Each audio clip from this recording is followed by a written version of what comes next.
Hey everybody, Pete Werner here with this week's Disney Dining Show, coming to you from Disney's Yacht Club Resort, more specifically the Ale and Compass. I am joined today by Craig Williams and Erica Resnick.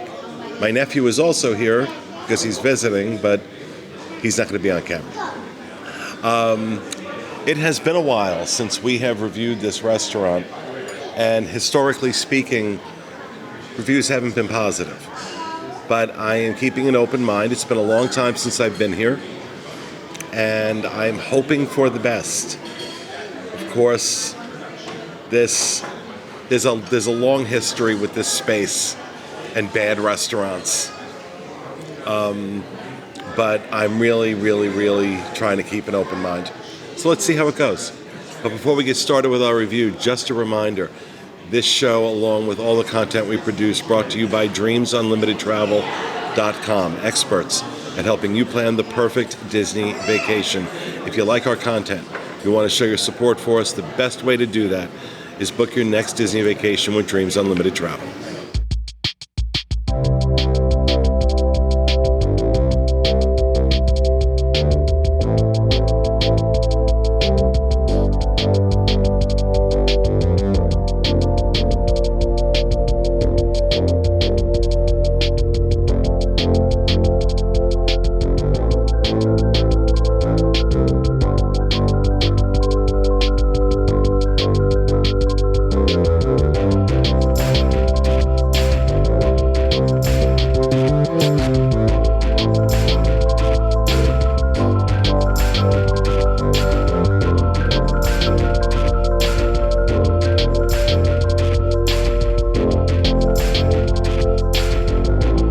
For my appetizer, I got the Parker House Rolls and Spread.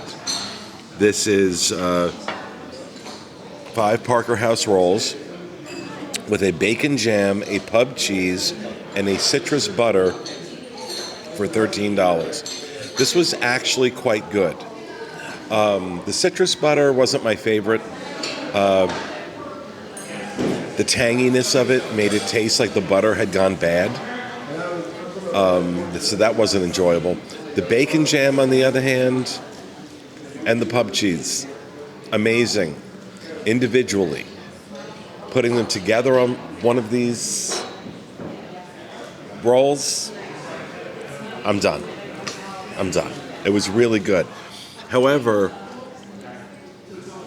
I really feel like it should just be the bread service for the table and not this upcharge of $13 for it. I think that would be a nice touch if it wasn't a starter, if it was just the bread service for the table.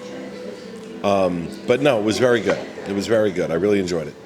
So for my starter, I got the buffalo-style cauliflower, and it was actually really good. It wasn't too spicy, nothing too crazy. It was really nice, crunchy. There was a lot of sauce at the bottom, so if you got cauliflower closer to the bottom, it was a little bit spicier, obviously. And that went for $9, so not too bad. It was a pretty big portion, actually, and I thought it was a great starter for someone who doesn't eat meat or can't have dairy, stuff like that. And it was just really nice. I'm full from it, but I'm still hungry for my tacos. But yeah, really good starter. Today for my meal, I let our Patreon supporters decide what I was going to have, and for the appetizer, they ultimately chose the lobster and corn chowder with herbs and house-made oyster crackers for $13. I thought that overall, I actually liked this. The chowder itself had a little bit of a zip to it. I think from something like Old Bay style seasoning, it had just a little spicy kick to it, but it still had a lot of celery flavor. The potatoes that were inside the chowder were just really they were just a little too hard for my taste. I wish I would have been a little bit softer, but it did make the texture of the entire thing a little bit more interesting. There wasn't really a lot of lobster at all. There was a decent amount of corn, but for a lobster chowder, you would hope for just a little bit more. And the one thing I did not like about this, though, was the house-made oyster crackers. It was basically two saltine-sized crackers that they were really, really overbaked. So even when I took one and dipped it all the way into the soup and let it sit there for a while, it still did not soften up at all, and I had to crack through it with the spoon. It was just way too hard. Whether that was overcooked, stale, I'm not sure. But I would get this again. The chowder was super creamy, and you know what? It hit the spot. I don't feel too full for my lunch. It's about to come. Okay, for my main course, I had the grilled cheese sandwich and tomato soup, which by itself is $13. It's artisanal country bread, aged white cheddar, Gruyere and Fontina cheese with truffle butter. You can add applewood smoked bacon or country ham, and the price is another $4 higher at $17. I did that. I got the bacon added to mine. And I will say that it was good. The grilled cheese sandwich was a grilled cheese sandwich. It was nothing exceptional about it. It wasn't awful, which for this restaurant is an accomplishment based on my history here.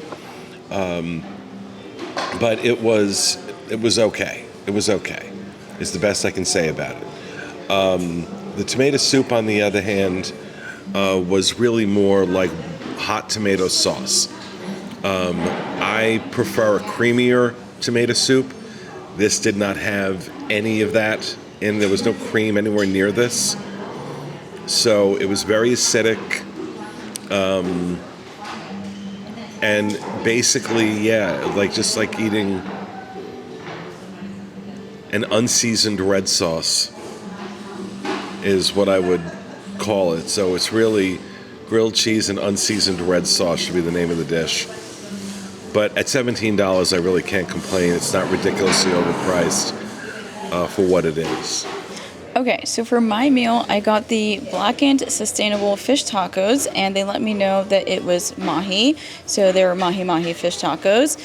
And it comes with chilled cucumber slaw, avocado, and chipotle remoulade and flour tortillas. I actually really like this meal. It's only $17, not bad for getting 3 tacos. The fish was seasoned really well. That was my first comment the minute I tried it. I was like, wow, this really tastes phenomenal. I just wish that the chilled cucumber slaw was actually a little more cold. I think it was missing that. Might have been because it was maybe sitting under a heat lamp or just was sitting around for a little while, but I wish that, and that's the only issue I had with it. I love the chipotle remoulade, is that how you say it? It was really good. It wasn't too spicy, but added some extra flavor. But overall, really great dish. I give it a good 8 out of 10.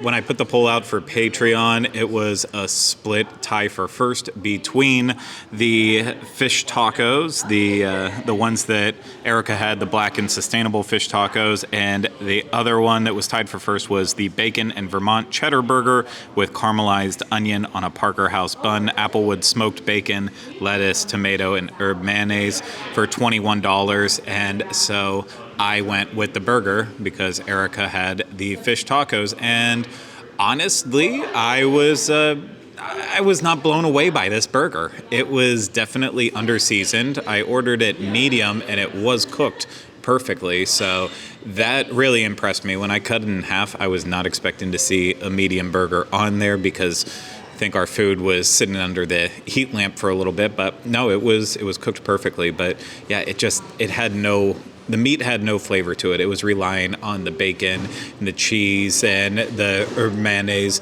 And none of that stuff really shined for me. And some of the tomatoes and lettuce started to get soggy. So that was really kind of throwing off the flavor overall.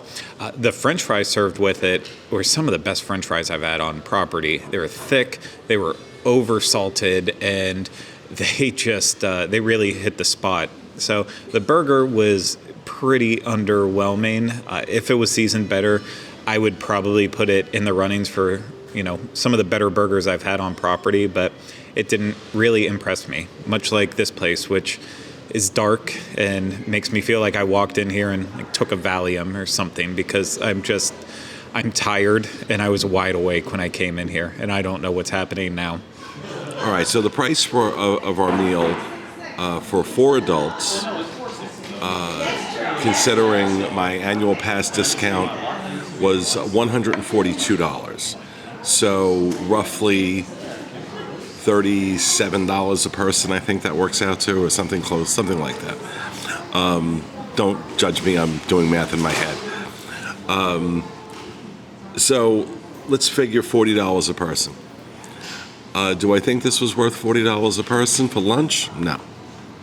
No. Am I offended at $40 a person for lunch? No, I'm not. And while I would not necessarily go out of my way to come back here, it's not a place I'm going to actively avoid either, the way I have in the past. It is a reasonable option. If you're in the area, if you're in Epcot and just want to get out of the parks and take a break, I think there are better options around Crescent Lake for you, Big River Grill being one of them. But barring that, I also think that this no longer deserves to be on my list of worst restaurants on Disney property, because it's been on that list for many, many years. I've considered this one of the worst restaurants at Disney. And after having this experience, I really can't say that. I really can't say that it deserves that. Is it on the best list? No, it's not. But it certainly isn't on the worst. So, Mediocrity is the name of this review. It was Mediocrity. So there you have it. That's a look at our lunch at Ale and Compass here at Disney's Yacht Club Resort. We hope you enjoyed it. We'll see you again next time with another episode of the Disney Dining Show.